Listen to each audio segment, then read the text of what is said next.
पिछले साल कन्याकुमारी से कश्मीर तक हमने यात्रा की।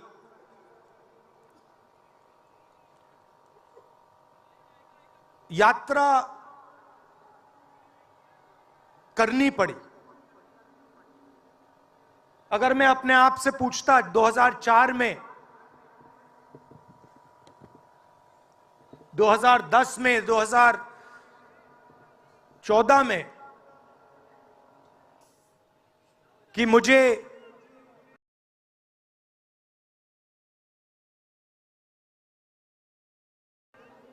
चार 4,000 किलोमीटर कन्याकुमारी से कश्मीर चलना पड़ेगा, मैं ऐसी बात सोच भी नहीं सकता था।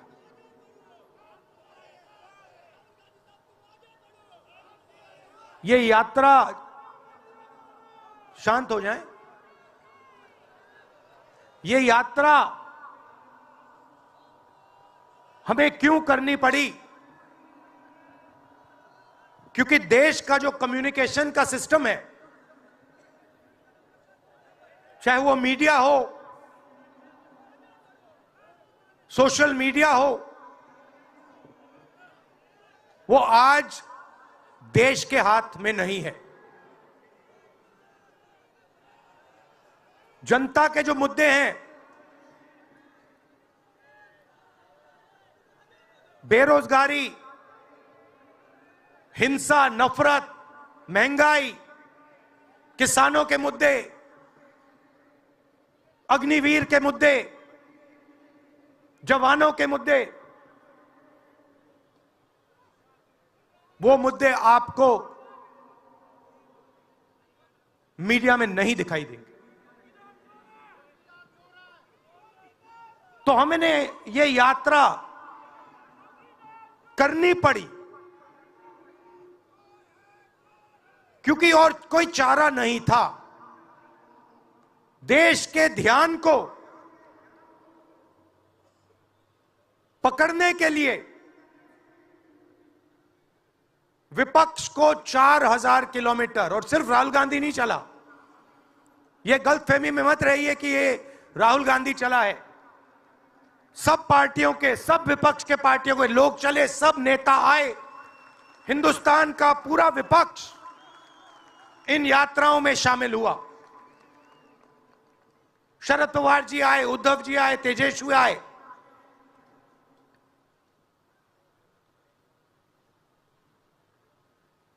सोशल मीडिया में भी आप गलतफहमी में मत रहिए। किसी ने कहा कि सोशल मीडिया एक रास्ता है, सोशल मीडिया रास्ता नहीं है, उस पर भी कंट्रोल है। अमेरिका की कंपनियों पर दबाव है।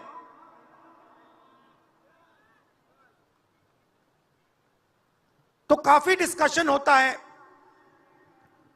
कि हम बीजेपी से लड़ रहे हैं।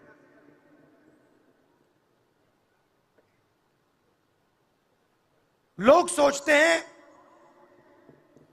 कि हम सब एक राजनीतिक दल के खिलाफ लड़ रहे हैं। देश भी सोचता है कि ये जो नेता स्टेज पे बैठे हैं, अलग अलग पॉलिटिकल पार्टी से हैं, ये एक राजनीतिक पार्टी से लड़ रहे हैं। ये सच नहीं है, ये गलत है। हम राजनीतिक पार्टी से नहीं लड़ रहे हैं। और ये समझने की जरूरत है, हिंदुस्तान के युवाओं को यह बात समझनी होगी। कोई और कहता है ये सब लोग एक व्यक्ति के खिलाफ लड़ रहे हैं, नरेंद्र मोदी के खिलाफ लड़ रहे हैं। नहीं, हम एक व्यक्ति के खिलाफ भी नहीं लड़ रहे हैं। ना हम बीजेपी के खिलाफ लड़ रहे हैं, ना हम एक व्यक्ति के खिलाफ लड़ रहे हैं। एक व्यक्ति को चेहरा बनाकर ऊपर डाल रखा है।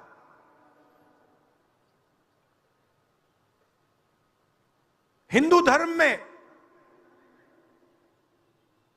शक्ति शब्द होता है। हम शक्ति से लड़ रहे हैं, एक शक्ति से लड़ रहे हैं। अब सवाल उठता है, वो शक्ति क्या है? जैसे किसी ने यहां कहा,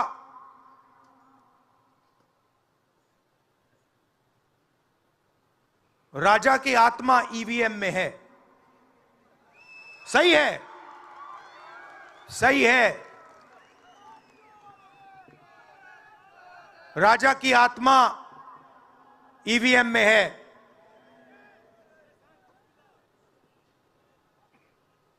हिंदुस्तान की हर संस्था में है, ईडी में है, सीबीआई में है, इनकम टैक्स डिपार्टमेंट में है। एक वरिष्ठ नेता, नाम नहीं लेना चाहता हूं, इसी प्रदेश के एक वरिष्ठ नेता कांग्रेस पार्टी को छोड़ते हैं और रो के कहते हैं, मेरी मां से रो के कहते हैं कि सोनिया जी, मुझे शर्म आ रही है, मेरे में इन लोगों से, इस शक्ति से लड़ने की हिम्मत नहीं है, मैं जेल नहीं जाना चाहता हूं। और ये एक नहीं है, ऐसे हजारों लोग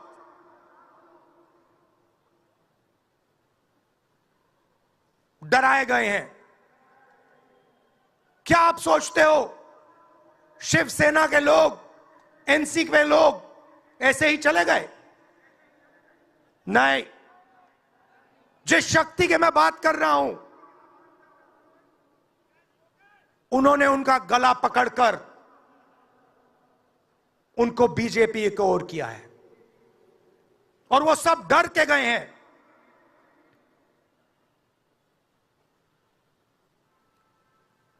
चार 4,000 किलोमीटर चला, उसके बाद 6,000 किलोमीटर मणिपुर से महाराष्ट्र, मुंबई, धारावी।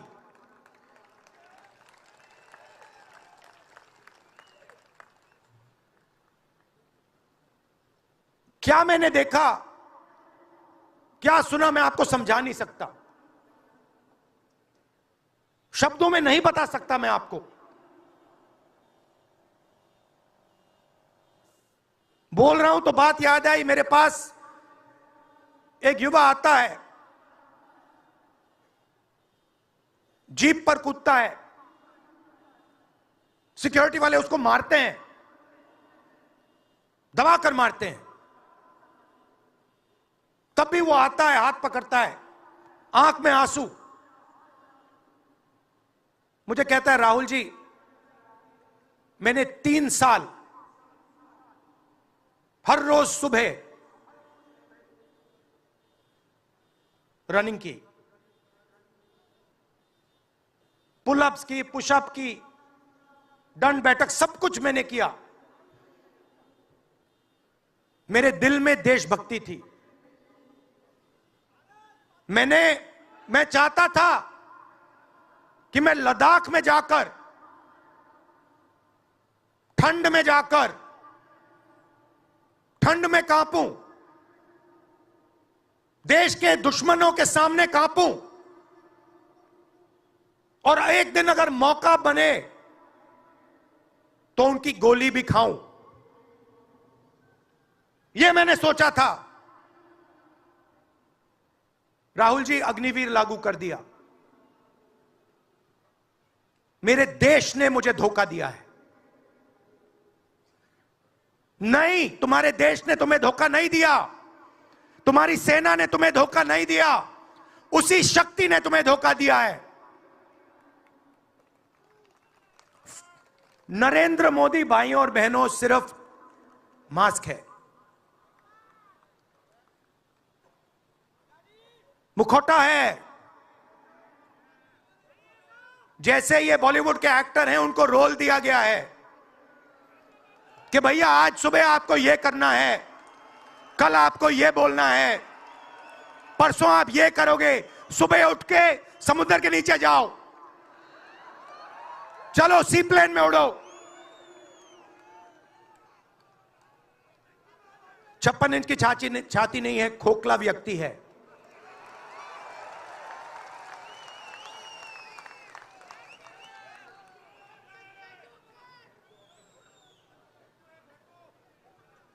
धारावी को देखिए आप। मुझसे पूछा गया कि ये जो यात्रा होगी कहां से कहां होगी। मैंने सोचा, एक बात क्लियर थी, मणिपुर से शुरू होगी। क्यों? वहां पे किसी शक्ति ने सिविल वॉर का माहौल बना रखा है। भाई भाई को मार रहा है, गोली मार रहे हैं, तो शुरुआत तो वहां से होगी। और फिर मैंने सोचा, अगर हिंदुस्तान को नया विजन देना है तो यात्रा धारावी में खत्म होगी। यह हुनर का कैपिटल है, हिंदुस्तान के टैलेंट का, स्किल का, हुनर का कैपिटल है। और इनको यहीं से, मुंबई से, इनके घरों से वही शक्ति इनको उठाकर बाहर फेंक रही है।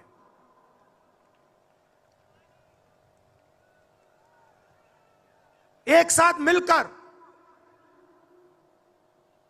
वही शक्ति इन लोगों की जिंदगी बर्बाद करने में लगी हुई है।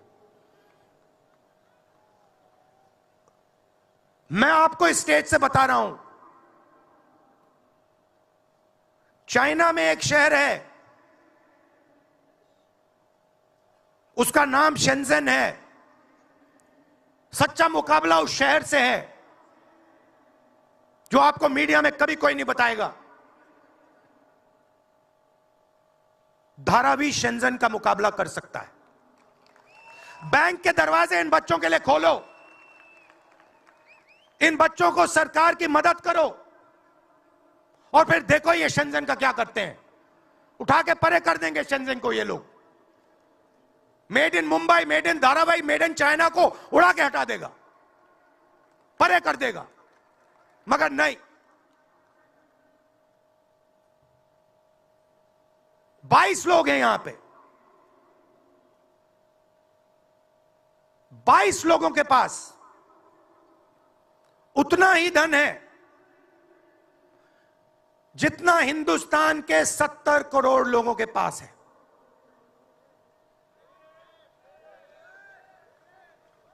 हिंदुस्तान में इंटरनेशनल एयरपोर्ट खुलवाने के लिए साल लग जाते हैं। 10 दिन में शादी के लिए इंटरनेशनल एयरपोर्ट खुल जाता है। वो ठीक है, कोई बड़ी बात नहीं है। अगर 10 दिन में शादी के लिए खुल जाता है वो ठीक है, करना है करो, मगर बाकी हिंदुस्तान में भी तो खोलो, बाकी प्रदेशों में खोलो। इन्होंने क्या गलती की है?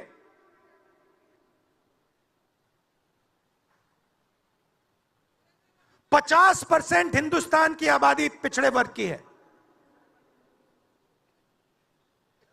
15% दलित, 8% आदिवासी, 15% माइनॉरिटी, 5%, 7% गरीब जनरल कास्ट के लोग।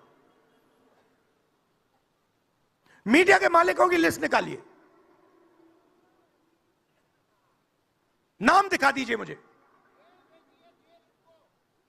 दलित का नाम दिखा दो, आदिवासी का नाम दिखा दो, पिछड़े का नाम दिखा दो लिस्ट में। एक नहीं मिलेगा आपको। मैं ढूंढ रहा हूं, महीनों से ढूंढ रहा हूं।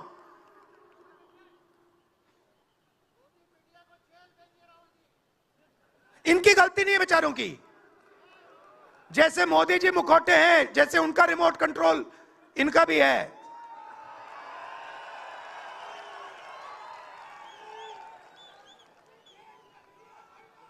मीडिया में कोई नहीं। हिंदुस्तान की सबसे 200 बड़ी कंपनियों की लिस्ट निकालिए, मालिकों की लिस्ट निकालिए। गरीब जनरल कास्ट का व्यक्ति का नाम बता दो मुझे, दलित का, पिछड़े का, किसी भी गरीब व्यक्ति का नाम बता दो, किसी भी पिछड़े का नाम बता दो 200 कंपनियों के मालिक की लिस्ट में, नहीं मिलेगा। 90 अफसर इस देश को चलाते हैं। मैंने सिस्टम अंदर से देखा है, मैं समझता हूं सिस्टम को, इसलिए मोदी जी मुझसे डरते हैं। सब कुछ देखा है मैंने, सब समझता हूं। मैं अंदर बैठता था उसमें, सालों में अंदर बैठा हूं। कोई नहीं छुप सकता मुझसे, और मुझे दबा भी नहीं सकते हैं। मोदी जी को दबा सकते हैं तो 90 लोग हैं, उसमें 3 पिछड़े हैं, 3 दलित, 1 आदिवासी। फर्स्ट जनरेशन गरीब जनरल कास्ट का मुझे दिखा दो, उसमें 1 नहीं मिलेगा। बजट में 100 रुपए खर्च होते हैं,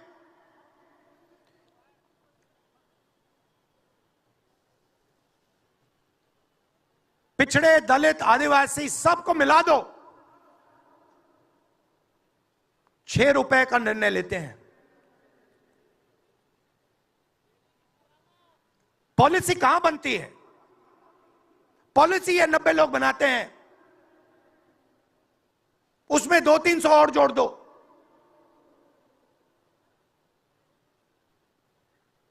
उसमें 50-60 अरबपति जोड़ दो।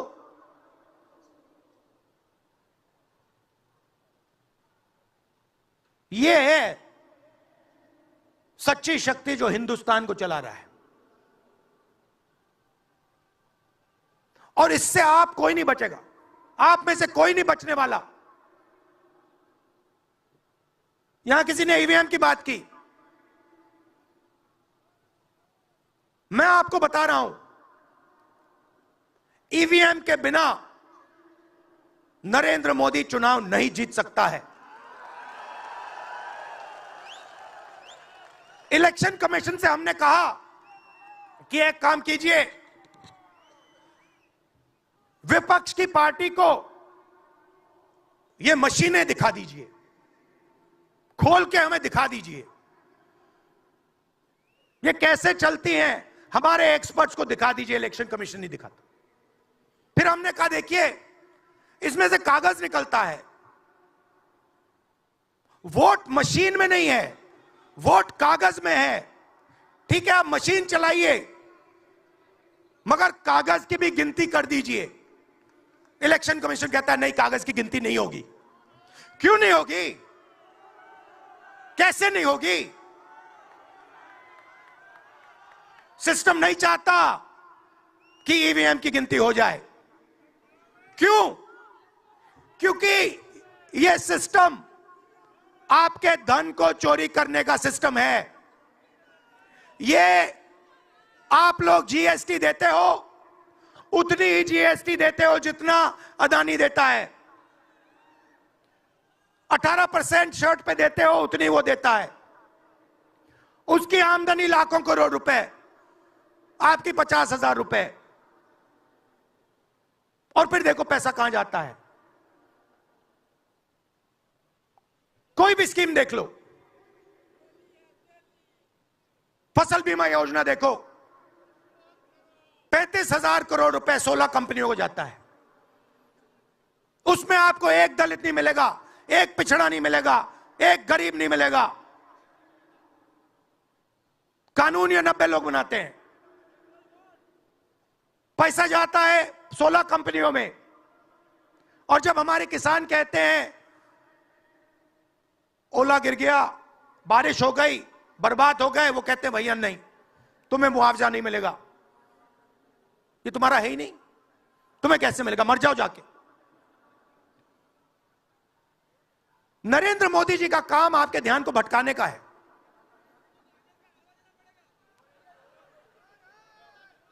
कभी आपसे कहेंगे देखो देखो चाइना की ओर देखो, पाकिस्तान की ओर देखो, कभी मोबाइल फोन की लाइट ऑन कर देंगे, थाली बजाओ,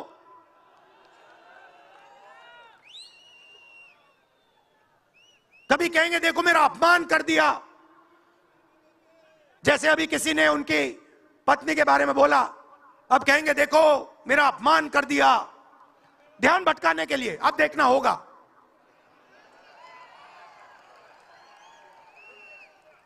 मगर यात्रा में यह सब साफ दिख जाता है, दर्द दिख जाता है, दुख दिख जाता है।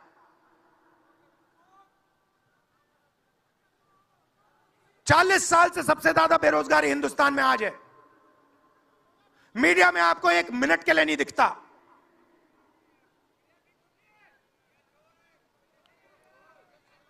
मोबाइल फोन आप देखते हो, चाइना का मोबाइल फोन, शर्ट खरीदते हो, चाइना की शर्ट, जूते खरीदते हो, चाइना के जूते।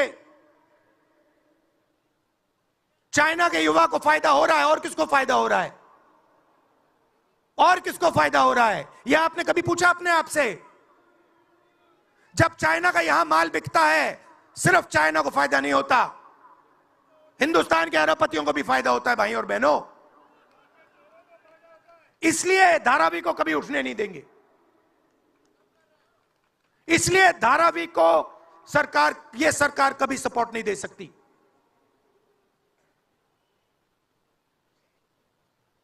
पूरा सिस्टम कंट्रोल में है।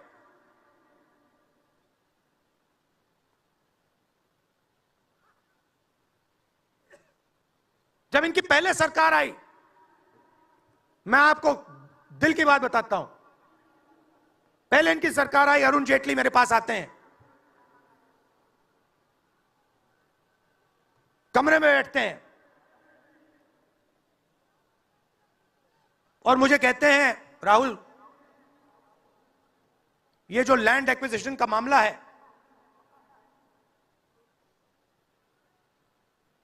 तुम इस पर मत बोलो। क्यों नहीं बोलूं? जनता का मामला है। अगर बोलोगे तो तुम्हारे ऊपर हम केस लगाएंगे। लगाओ केस, मुझे कोई फर्क नहीं पड़ता। क्या कर लोगे मेरा? ईडी वाले आए, 50 घंटे बैठा दिया।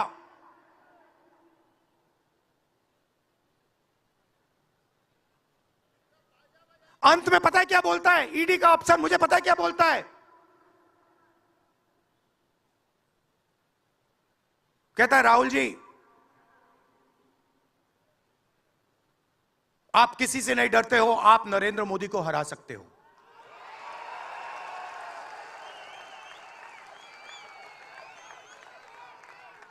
ईडी का अफसर बोलता है मुझे।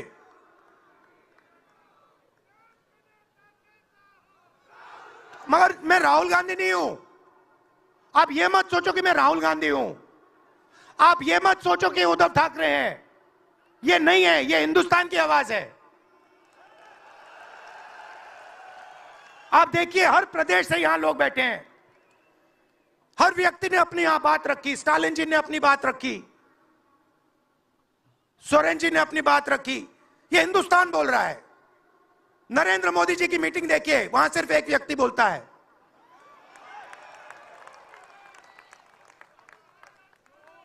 गडकरी जी परे हो जाते हैं, माला के बाहर निकाल देते हैं उनको। इसलिए हमने इसको इंडिया गठबंधन नाम दिया है। ये हिंदुस्तान की रक्षा कर रहा है। ये सब लोग डरे नहीं हैं। ये सब लोग उसी सिस्टम का मुकाबला कर रहे हैं। आज नरेंद्र मोदी के पास भ्रष्टाचार की मोनोपोली है।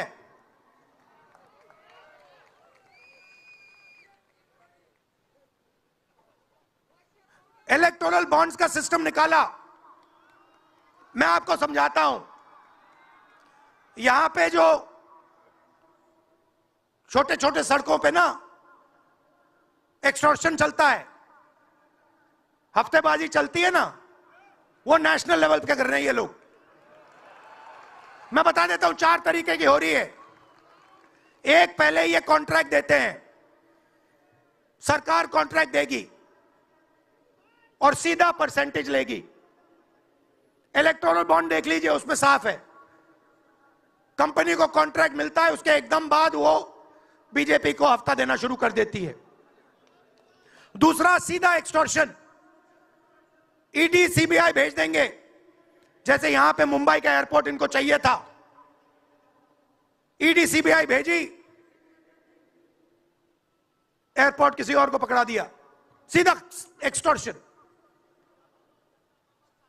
तीसरा, शेल कंपनी, जैसे यहां भी किसी ने कहा, अंबेडकर जी ने कहा, कंपनी की प्रॉफिट ही नहीं है और उससे ज्यादा पैसा वो बीजेपी को दे रही है। और चौथा, कॉन्ट्रैक्ट देने के पहले पैसा दो, कॉन्ट्रैक्ट लो। देखिए, मैं आपको एक बात कहता हूं, यहां मुंबई में किसी भी गुंडे को आप सीबीआई, ईडी और इनकम टैक्स पकड़ा दो, ठीक है, वो हो रहा है, वो ही हो रहा है। एक व्यक्ति ने इनको पकड़ रखा है, उनके पीछे एक और शक्ति है, वो कह रही है भैया अब देखो हमें ये एयरपोर्ट चाहिए। आपका एयरपोर्ट मुंबई का एयरपोर्ट है ना, आपने तो देखा, सीबीआई की इंक्वायरी हुई और उसके एकदम बाद मुंबई एयरपोर्ट अदानी जी को मिल गया। तो मैं आपसे कह रहा हूं कि इससे आपका नुकसान हो रहा है। नोटबंदी की, जीएसटी लागू की, जो हिंदुस्तान का रोजगार का सिस्टम था उसको खत्म कर दिया। चाहते हैं कि यहां सिर्फ 20-25 कंपनियों का राज हो। चाहते हैं कि ये जब छोटा धंधा चलाते हैं, सब्जी बेचते हैं, छोटे छोटे दुकानें चलाते हैं, चाहते हैं ये सब खत्म हो जाए और एक के बाद एक इनको खत्म कर रहे हैं। स्मॉल और भी मीडियम मैन्युफैक्चरिंग जो है उसको सबको खत्म कर रहे हैं। यही लोग तो चाइना का मुकाबला कर सकते हैं। जो स्मॉल और मीडियम इंडस्ट्री है वही तो चाइना का मुकाबला करेगी, वही तो देश को रोजगार देगी। उस नींव को उड़ा रहे हैं। और आपको खड़ा होना पड़ेगा। आपके बिना काम नहीं बनने वाला। आप हो भारत माता, आप सब भारत माता हो और आपकी जिम्मेदारी बनती है, हमारी जिम्मेदारी है, मगर देश के युवाओं की भी जिम्मेदारी बनती है।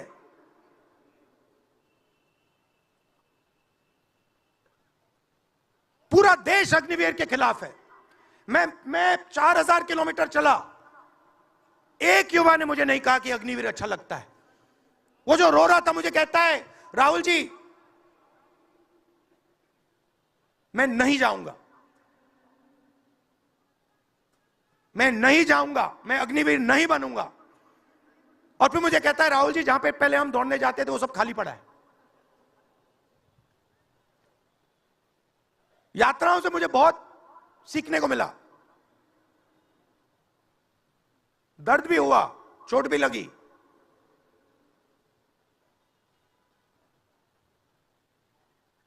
मगर जो प्यार मिला, दिल से जो प्यार मिला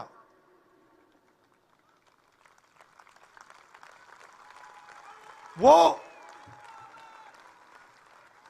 उसका कोई मुकाबला ही नहीं है। मैं कह नहीं, बता ही नहीं, समझा नहीं सकता आपको।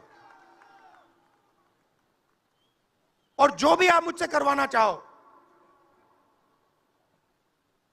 जहां भी आप मुझे बुलाना चाहो, मैं आपके लिए और इस देश के लिए हाजिर हूं। यह नफरत का देश नहीं है, यह मोहब्बत का देश है। नफरत जानबूझ के फैलाई जा रही है। नफरत इसलिए फैलाई जा रही है कि आप अपना ध्यान इधर उधर करो और आपके जेब में से आपका पैसा लूटा जाए, छीना जाए।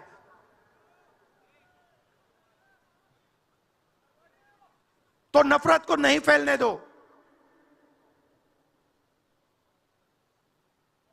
जैसे यात्रा से मैसेज निकला,